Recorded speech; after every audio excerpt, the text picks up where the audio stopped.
Bonjour à tous et bienvenue sur la chaîne. J'espère que vous allez tous très très bien. Donc je vais vous présenter un tarot, enfin un tarot et un oracle.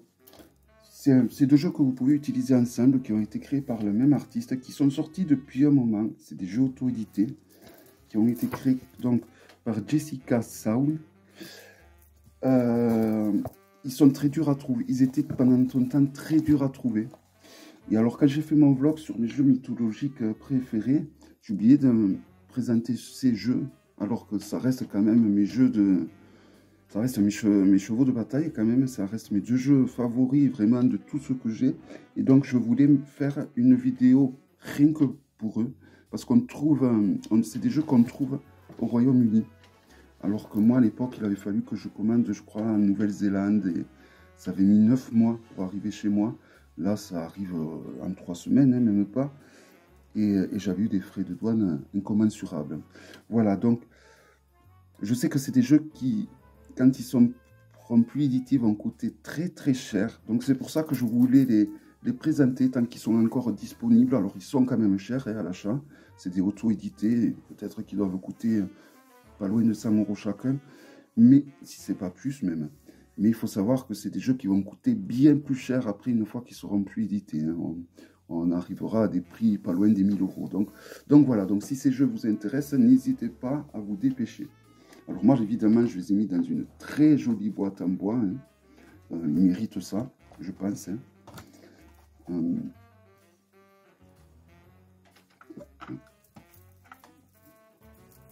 Alors, je peux vous montrer, j'ai mis une tectite, une pierre qui élargit notre chakra coronal. Une labradorite blanche ou une pierre de lune pour certains. Voilà, il faut savoir que les pierres de lune qu'on nous vend pour des pierres de lune qui sont comme ça sont en fait des labradorites blanches. Et les vraies pierres de lune, j'en ai une, voilà, vous voyez au niveau du tour du cou. C'est très très cher en fait. C'est pas du tout. Alors là, par contre, c'est une pierre de lune noire. Voilà. Mais bon, c'est plus vendeur de dire que c'est une pierre de lune qu'une labradorite blanche. Un quartz du Tibet, très puissant. Un rubis poli, étoilé maintenant. Et un saphir poli et étoilé également. Étoilé, c'est quand il y a du rutile qui donne cette impression d'étoile en fait. Qui augmente considérablement les particularités donc, de la pierre, évidemment. Et une pétalite. Voilà. Allez, c'est parti. Bon, maintenant le jeu. Alors, c'est un tarot format classique et un tarot à grand format. Mais le grand format, il n'y a que les majeurs et quelques arcanes supplémentaires que je vais vous montrer. Alors, je vais vous présenter peut-être le grand format. On va commencer par celui-là. Voilà, alors vous voyez, donc le dos, non, c'est pas le même dos. Voici pour le grand format et le petit format. Les lames sont de très très bonne qualité, hein, il n'y a rien à redire. Hein. Donc on va commencer par le grand format. Alors, on a deux guidebooks. Voilà pour le grand format. Donc le grand format s'appelle The Black Mirror Oracle. Tout est super bien expliqué. Chaque lame correspond à une divinité. Il y a plusieurs panthéons. Ça va de la mythologie hindoue, grecque, nordique. Voilà, ça visite vraiment plein de panthéons différents. Tout est en anglais, il n'y a pas d'illustration, donc il y a beaucoup d'infos dans les bouquins, et c'est très bien comme ça. Donc en faisant Google Traduction, on arrive. Hein. Il y a beaucoup de... Alors on a l'introduction, qui est quand même assez dense. On a des tirages qui sont proposés, ça c'est toujours un plus. On en a un tirage donc de 5 cartes, un autre de 3 cartes et un autre de 4 cartes.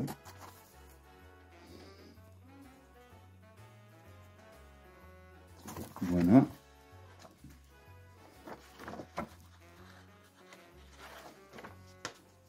Et après, ben, on passe à l'interprétation des lames. Donc, on a 2 pages bien remplies pour chaque lame. Hein. Il y a beaucoup d'infos. Alors, par exemple, la première, c'est Vasilissa. Donc, vous voyez, on a ceci et ceci. C'est séparé par un petit chapitre. Donc, c'est bien constitué, c'est bien formaté. Même s'il n'y a pas d'illustration, même si c'est que de l'écrit, c'est bien. Je trouve que c'est bien. La mise en page est super bien et du coup, c'est pas dérangeant. Alors là, par exemple, pour la lame 4, on a Arès. Donc, vous allez voir. Alors là, ça fait 2 pages aussi, mais bon. Vous voyez, ça démarre là. Après, on a tout ça. Et de l'autre côté également. Voilà, donc un livre indispensable, évidemment, je trouve. Parce qu'on en apprend un peu déjà sur la mythologie, sur la particularité des dieux. Et puis, bon, on ne peut pas connaître toutes les divinités qui sont représentées. On a également des phases lunaires. On a également 4 as qui sont compris dans cet oracle. Bon, pour moi, c'est un tarot. Un tarot de 22 lames, mais un tarot. Alors là, on a par exemple une phase lunaire. Donc, avec un quartier. Voilà. Le dos, je pourrais vous le comparer avec... alors, c'est un tarot de Denise, mais c'est exactement pareil qu'un Grimaud, hein, au niveau de la grandeur. Je trouve qu'on voit mieux. Voilà, vous voyez, c'est des très grandes lames. Hein, de belles grandes lames qui nous permettent donc de profiter des illustrations.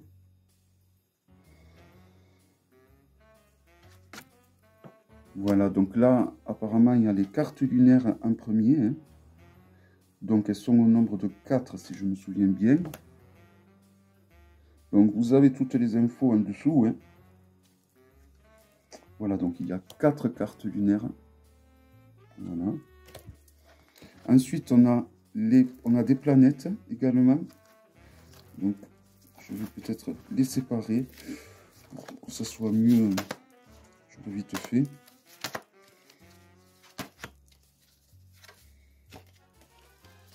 J'aurais dû le faire avant, mais ça va être rapide. Je m'excuse. Hop.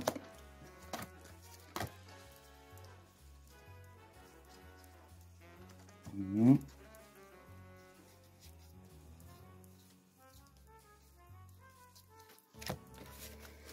Allez, on continue. Alors là, on a les planètes. Donc on a Neptune avec un mot-clé. Donc le mysticisme. Pluton avec la transformation. Les mots-clés sont vraiment très justes, je trouvais. Ils sont vraiment très bien trouvés.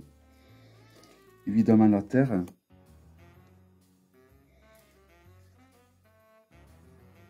Mars. Je ne sais pas si j'aurais mis le courage par contre pour Mars.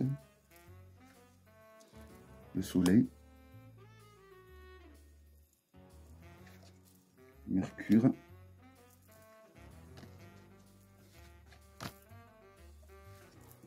Jupiter.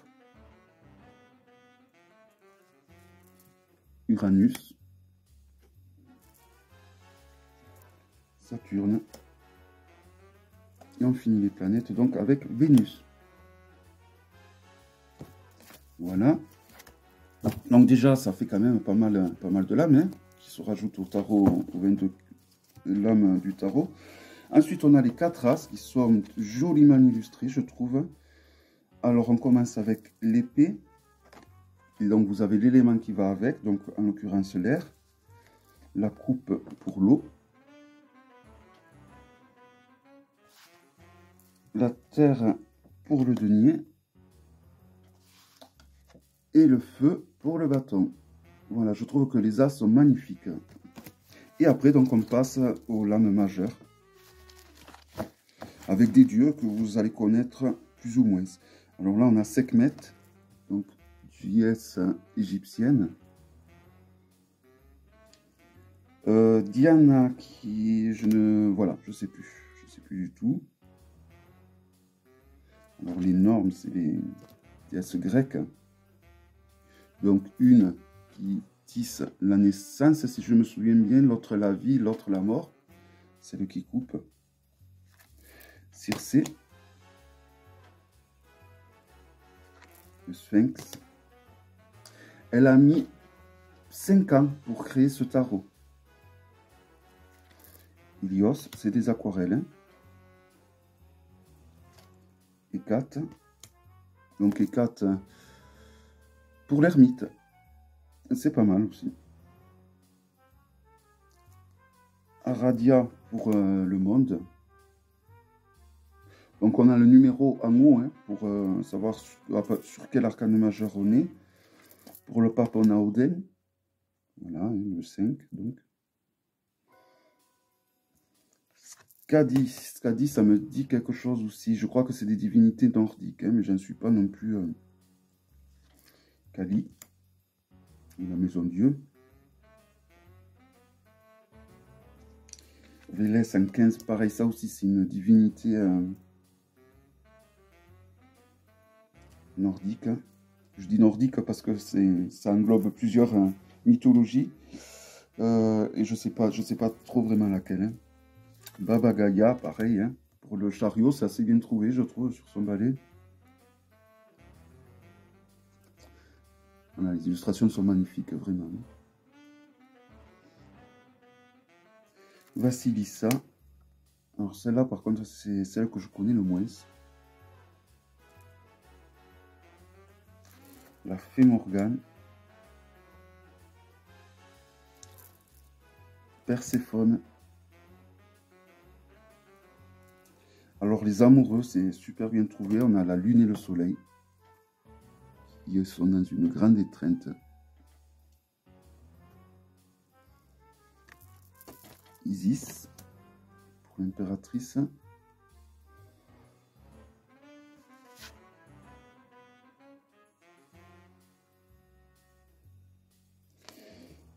Inanna pour le pendu.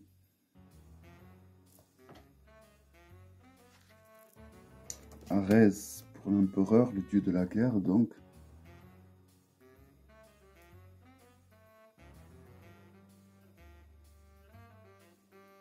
Héphaïstus 114, je crois que c'est Héphaïstos, hein, mais je ne suis pas sûr non plus, il faudrait que je relise les livres.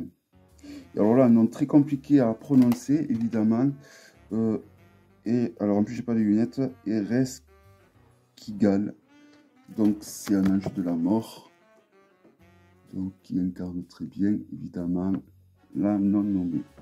Voilà donc pour le premier jeu qu'ils ont décidé d'appeler Oracle. C'est vrai qu'il n'est pas constitué comme un tarot lambda, mais voilà. Moi j'aime beaucoup les graphismes, les couleurs. On sent qu'il y a eu du boulot derrière. C'est pas un jeu qu'elle a fait en 1 ou 2 mois avec l'IA. Hein. Voilà, elle a mis 5 ans. Et aussi, on a une pépite. Et donc, peut-être que ça aussi, ça se paye. Hein. Voilà, donc si vous intéresse, il est disponible sur Etsy, donc, et il vient de Grande-Bretagne, donc c'est beaucoup plus accessible déjà que moi à l'époque où je les avais commandés. Vous pouvez les commander aussi sur le site de la créatrice, hein. Il suffit de taper le nom du jeu, de l'un ou de l'autre. Hein. Alors pour le tarot un peu plus traditionnel, il s'agit donc du Phytonic Tarot. Donc vous tapez The Phytonic Tarot et vous allez tomber donc sur le site de la créatrice. Mais ils sont plus disponibles sur le site de la créatrice. Donc il vous faut vraiment passer par le revendeur de Etsy hein, pour vous procurer ces deux pépites. Hein. Alors le livre, c'est un peu le même principe que l'autre. Un peu. Donc là, on a aussi une petite introduction. Ensuite, on a la correspondance des arcanes majeurs avec les divinités. Donc, on a un tableau de correspondance donc, avec les divinités, avec les planètes et le zodiaque, et avec l'élément. Et le nom des arcanes traditionnels. Voilà. Ensuite, on a un petit topo sur les arcanes mineurs, sur la divination. On a des tirages qui sont proposés, toujours pareil. Ils sont un peu plus intéressants, je trouve, peut-être. On a un tirage à 5 cartes, un tirage en croix. Ensuite, on a un tirage à 4 cartes, un autre à 5 cartes, et enfin on finit avec la croix celtique à 10 cartes. Voilà. On a de temps en temps quelques illustrations sur ce livre. Et après, donc, on passe à la signification donc, des lames. Alors, voici pour les arcanes majeurs. On a... Voilà. Et pour les mineurs, on a tout autant, en fait. Peut-être légèrement moins, mais pas énormément. Alors, voici, par exemple, pour les épées. Voilà, vous voyez. Voilà, donc un très beau bouquin aussi, un très beau guidebook. Bien, avec une belle mise en page également, très agréable à traduire pour le coup. 75 pages. Voilà. Donc, on passe au Phytonique Tarot de toujours Jessica Sam. Le dos, qui permet donc de faire des tirages envers endroit. Les lames est de très beau et de bonne qualité. Alors, c'est pas des lames super épaisses, hein. Loin de là. C'est comme un Grimaud, en fait, au niveau de l'épaisseur. Ouais, c'est pareil. Si on le compare d'ailleurs au Grimaud, les lames sont un peu plus hautes, vous voyez. Plus hautes et plus larges. Et donc, c'est parti pour la présentation. Donc, d'abord, je vais vous montrer les majeurs. Et après, je vous montrerai donc les mineurs.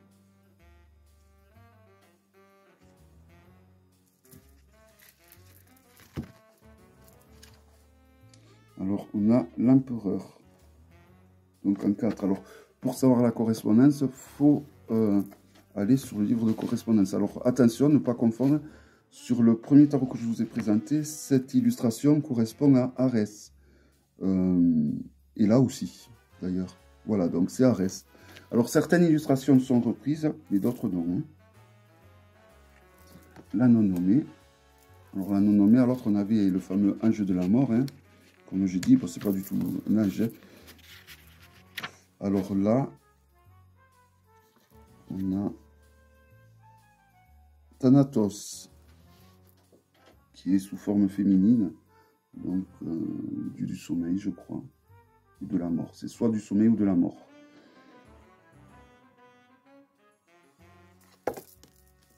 Le monde. Alors, le plus de ces tarots, c'est un peu comme le tarot. C'est un tarot que vous pouvez prendre de sa boîte et l'utiliser parce qu'il suit le rider, tout simplement. C'est des tarots qui sont très bien pour des questions spirituelles. J'essaie de trouver le 21. Alors, c'est pas Baba Yaga, c'est Gaïa.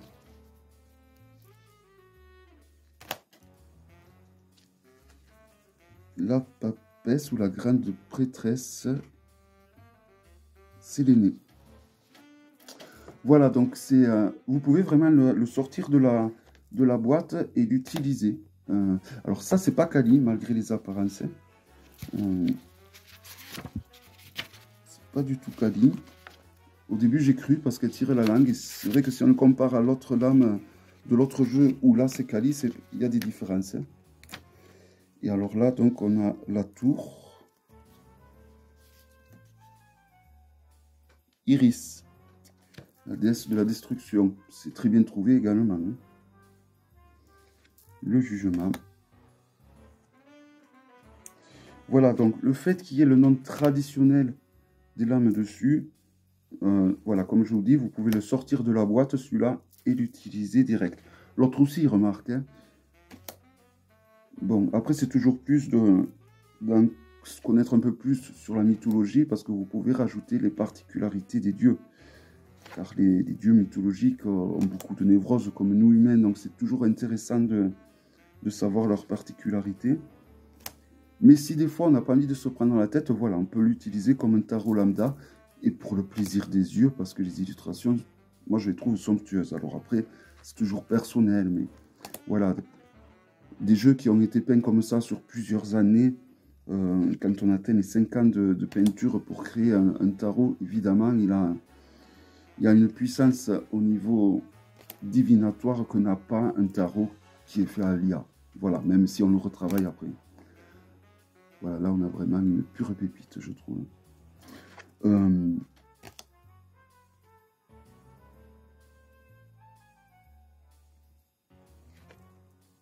Voilà, j'aime vraiment beaucoup. Après, le prix va évidemment rebuter beaucoup. Mais voilà, vaut mieux peut-être l'acheter maintenant dans les 100 € que attendre un an et de le voir à des prix avoisinant entre 500 et 1000 €. Et puis surtout que bon, le fait qu'ils viennent de Grande-Bretagne, en une semaine, c'est livré quoi. Moi j'ai attendu 9 mois hein, quand ça venait de Nouvelle-Zélande. Hein. Alors je sais pas, je me demande s'ils ne sont pas en train de créer un second jeu, un troisième jeu je veux dire, il me semble, mais j'en suis pas sûr à 100%. Allez, les majeurs maintenant. Donc je regarde alors, les bâtons, les épées, les calices et les cristals. Alors le cristal va remplacer les deniers.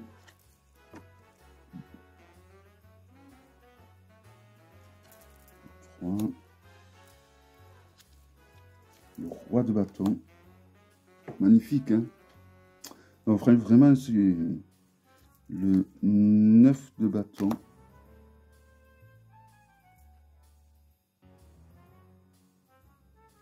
L'as des épées. Donc, vous voyez, vous avez tout simplement le nom en bas. Hein, on ne peut pas se tromper.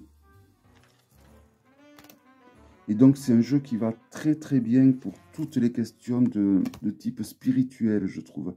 Alors, il va répondre à tout type de questions, parce que quand un jeu est bon, il est bon pour tout type de questions. Mais vraiment, toutes les questions d'ordre spirituel, sur notre pratique ésotérique, c'est un jeu qui va être idoine pour ce genre de questions.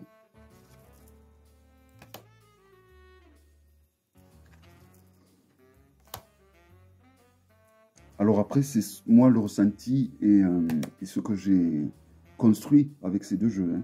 Voilà, je sais que c'est un peu comme le Mariel Tarot. Je trouve que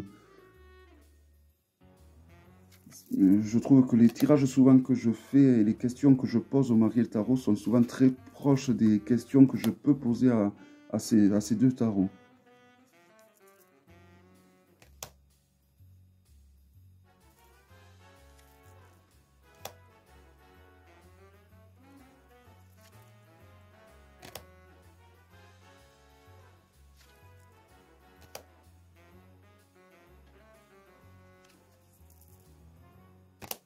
Et je trouve que ben, les deux se complètent super bien. Hein. Si vous avez les deux, vous avez besoin de rien de plus. Hein. Vous pouvez faire des super tirages avec ces deux jeux côte à côte, évidemment. Et ils sont autonomes l'un de l'autre, évidemment. Hein. On peut très bien les utiliser, surtout celui-là, évidemment, hein, vu qu'il a les 78 lames. Alors, chaque arcane mineur correspond également à une divinité. Mais comme elle n'est pas référencée sur le tableau, il faut évidemment traduire le guidebook.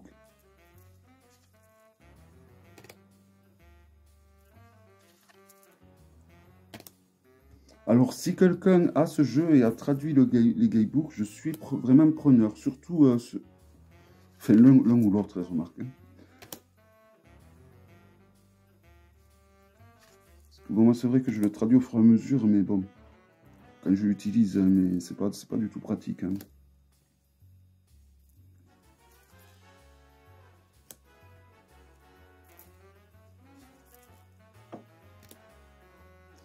Euh, 5 de denier.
Voilà, on n'a pas...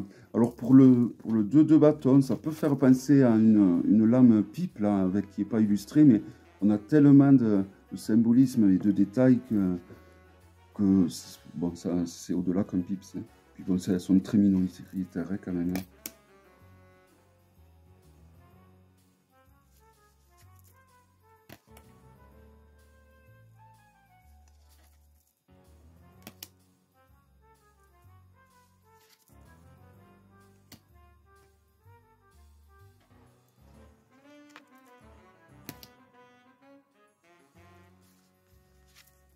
Je trouvais que de mettre ces 2 jeux à l'honneur, de nos jours où on voit que de l'IA partout, à gauche, à droite, ben, je trouvais que c'était bien de mettre vraiment des jeux qui ont été travaillés vraiment sur de nombreuses années, sur 5 ans comme ça.